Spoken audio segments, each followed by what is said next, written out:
اور اس کو لازم قرار دیا گیا ہے۔ حضور صلی اللہ علیہ وسلم نے فرمایا کہ سحری ضرور کرو۔ اسی طرح افطاری کے وقت بلا وجہ تاخیر کرنے سے روزہ مکروہ ہو جاتا ہے۔ مکروہ ہونا ہوتا ہے بگڑ جانا، کوئی صورت خراب ہو جانا، تو روزے کی جو فضیلت ہے، روزے کا جو ثواب ہے، اس میں خرابی پیدا ہو جاتی ہے، یعنی اس کی صورت بگڑ جاتی ہے، تو اس لیے بلا وجہ تاخیر نہیں کرنی چاہیے۔ روزہ تاخیر کا مطلب دیر۔ روزہ اللہ اور روزہ دار کے درمیان براہ راست معاملہ ہے، اس لیے خالق کائنات کو اپنے بندوں کی یہ عبادت بہت عزیز ہے۔ احادیث نبوی صلی اللہ علیہ وسلم کی روشنی میں زکوٰۃ کی روزے کی اہمیت کچھ اس طرح بتائی گئی ہے۔ ہیڈنگ نہیں بنانی، آپ نے اس طرح پرومیننٹ کر کے بس لکھنا ہے۔ اہمیت اس طرح بتائی گئی ہے۔ نمبر 1، روزہ دار کے منہ کی بو اللہ کو مشک سے زیادہ عزیز ہے۔ مشک ایک بہت اچھی خوشبو ہوتی ہے، تو اللہ تعالیٰ فرما رہا ہے کہ روزہ دار کے منہ کی بو جو ہے وہ اللہ تعالیٰ کو مشک سے زیادہ پسند ہے۔ افطار کے وقت روزہ افطار کرنے والے کی طرف سے اللہ 70 مرتبہ نظر رحمت فرماتا ہے، یعنی جو روزہ دار ہے وہ جب روزہ افطار کرتا ہے تو اللہ تعالیٰ 70 مرتبہ اس پر رحمت نازل کرتا ہے۔ جس شخص نے رمضان کی آمد پر خوشی منائی، اللہ تعالیٰ اسے اگلے رمضان تک کسی غم سے دوچار نہ ہونے دے گا۔ جنت کے 8 دروازے ہیں، جن میں سے ایک کا نام باب الریان ہے۔ اس میں سے صرف روزہ دار ہی جنت میں داخل ہوں گے۔ ٹھیک ہے بچوں، اب نیکسٹ ہے 3 آدمیوں کی دعا رد نہیں ہوتی، روزہ دار کی افطار کے وقت، عادل بادشاہ کی اور مظلوم کی۔ روزہ دار افطار کے وقت اللہ سے جو دعا کرتا ہے اللہ اس کو قبول کرتا ہے، اور یہ بات روزہ دار کی خوشی کا باعث بنتی ہے۔ اور دوسری خوشی وہ ہوگی جو اللہ تعالیٰ سے ملاقات کے وقت اسے حاصل ہوگی، اور اس دیدار کی لذت جنت کی ہر نعمت سے زیادہ پر لطف ہوگی۔ یعنی روزہ دار آخرت میں جب اپنے رب کا دیدار کرے گا تو اس وقت اس کی خوشی کی کوئی حد نہ ہوگی۔ جی بچوں، یہ بھی بڑا اچھا ایکسپلین ہو گیا۔ بس آپ نے یہ کرنا ہے کہ جہاں پر ہے کہ روزہ ہر مسلمان پر فرض ہے، تو یہاں پر یہ آیت کا اضافہ کر لیجئے گا جو پچھلی حدیث میں بیان ہوئی ہے، وَأَقِیمُوا الصَّلَاةَ یا ایھا الذین آمنوا کتب علیکم الصیام کما کتب، والی آیت پیچھے پڑھی ہے نا آپ نے حدیث نمبر 15 میں، وہ اس کو یہاں پر ایڈ کر لیں تو یہ تشریح اور زیادہ خوبصورت اور اچھی ہو جائے گی۔ ٹھیک ہے بچوں، اب اس کے بعد نیکسٹ اگلی حدیث دیکھیں، حدیث نمبر 17، من حج البیت فقد مناسکۃ وسالم المسلمون من لسانہ ویدہ غفر لہ ما تقدم من ذنبہ۔ جس نے بیت اللہ کا حج اور اس کے مناسک ہوتے ہیں، جو بھی وہاں پہ آپ طریقے اپناتے ہو حج کے لیے، جو حج کے ارکان ہیں وہ پورے کرتے ہو، تو اس کو کہا گیا مناسک پورے ادا کیے اور مسلمان اس کی زبان اور اس کے ہاتھ سے محفوظ رہے تو اس کے پہلے گناہ معاف کر دیے گئے۔ اب اس کی تشریح اس طرح سٹارٹ کریں گے۔ حج ارکان اسلام کا ایک اہم اور 5واں رکن ہے۔ بچوں یہ غلط لکھا ہوا ہے، اس کی کریکشن کر لیں، 5واں رکن ہے، اور ہر عاقل و بالغ صاحب استطاعت یعنی جو اس کی طاقت رکھتا ہے، اور مرد و عورت مسلمان پر زندگی میں ایک بار فرض ہے۔ حج کے سلسلے میں مکہ میں دنیا بھر کے مسلمانوں کا عظیم الشان اجتماع ہوتا ہے، یعنی ایک بہت بڑا اجتماع ہوتا ہے جس میں ساری دنیا کے مسلمان، مختلف ممالک سے آئے ہوئے، دنیا کے کونے کونے سے آئے ہوئے مسلمان جمع ہوتے ہیں۔ حج کے لغوی معنی اور اصطلاحی معنی، یہ بچوں ہیڈنگ نہیں دینی آپ نے، بس اس طرح لکھنا ہے کہ حج کے لغوی معنی زیارت کا ارادہ کرنے کے ہیں۔ اسلامی اصطلاح میں حج سے مراد بیت اللہ کی زیارت مخصوص ایام 8 ذی الحج سے 12 ذی الحج تک کرنے کو کہتے ہیں۔ اس موقع پر صبر و تحمل، عفو و درگزر، ایثار سے کام لینا چاہیے۔ اسے نہ تو خود اپنی زبان سے، اس لیے نہ تو خود اپنی زبان سے اور نہ ہی اپنے ہاتھ سے دوسروں کو تکلیف دینی چاہیے۔ ارشاد باری تعالیٰ ہے، جو شخص حج کے ارادے سے نکلے وہ نہ تو کوئی بیہودہ بات کہے اور نہ ہی اللہ کی نافرمانی کرے اور نہ کسی سے جھگڑا کرے۔ احرام کی حالت میں جانوروں کا شکار کرنے سے بھی منع کیا گیا ہے، اور اگر کوئی شخص اس دوران شکار کرے گا تو وہ اس کے لیے حرام ہوگا، یعنی اس کا حج بھی خراب ہو گیا اور وہ جانور بھی اس پر حرام ہو گیا۔ قرآن پاک میں ارشاد ہوتا ہے لوگوں پر یہ اللہ تعالیٰ کا حق ہے کہ جو اس گھر تک پہنچنے کی طاقت رکھتا ہو وہ اس کے گھر کا حج کرے۔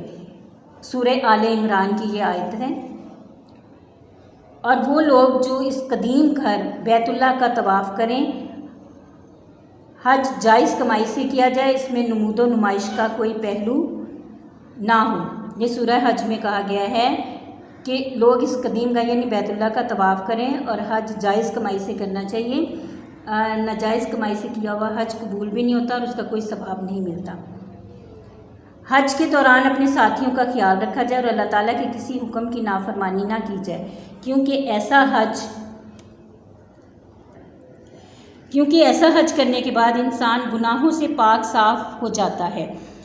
حضور صلی اللہ علیہ وآلہ وسلم کے مختلف ارشادات ہیں حج کے بارے میں۔ آپ صلی اللہ علیہ وآلہ وسلم نے فرمایا، نمبر 1، جو کوئی اللہ تعالیٰ کے حکم کی تعمیل میں حج کرے اور دوران حج فسق و فجور سے باز رہے، فساد برپا کرنے اور جنگ و جدل لڑائی جھگڑے سے باز رہے، وہ گناہوں سے اس طرح پاک صاف ہو کر لوٹتا ہے گویا ابھی ماں کے پیٹ سے پیدا ہوا ہو۔ پھر فرمایا مقبول حج کا بدلہ سوائے جنت کے کچھ نہیں۔ پھر فرمایا حج اور عمرہ کرنے والے اللہ کے مہمان ہیں، اگر اس سے دعا کریں تو وہ قبول کرے گا اور اگر اس سے بخشش مانگیں گے تو انہیں بخش دے گا۔ پھر فرمایا جو مر گیا اور باوجود استطاعت کے حج نہ کیا تو وہ یہودی مرے یا نصرانی، یعنی باوجود استطاعت رکھنے کے حیثیت رکھنے کے باوجود وہ کوئی اور وجہ نہیں ہے تو پھر بھی وہ حج نہ کرے تو وہ پھر یہودی مرے یا نصرانی، یعنی وہ یہود و نصارہ میں سے ہو گیا، کیونکہ حج ایک رکن ہے اسلام کا 5واں، اور 5 ارکان کا ادا کرنا بہت ضروری ہے۔ جی بچوں، اچھی طرح یاد کر کے لکھ کر پریکٹس کیجیے گا۔ اوکے، اللہ حافظ، گڈ لک۔